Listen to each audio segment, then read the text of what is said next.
Budgets can be confusing, so we want to make it all make sense here. And $1 million sounds like a lot of money, and it is, but let's put that into perspective. The entire spending budget for the city of Hartford adds up to $567.7 million. If that money was split up like a pie, half of that pie, $284 million, would go to education.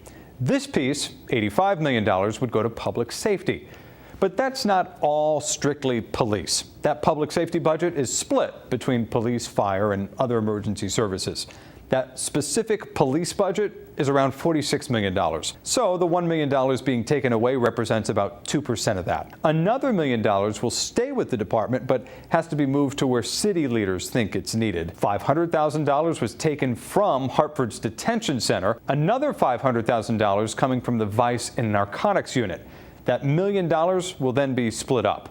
First, $300,000 will support a permanent domestic violence team. A majority of the $1 million, around $700,000, will go to training officers in cultural competency, de-escalation, and conflict resolution.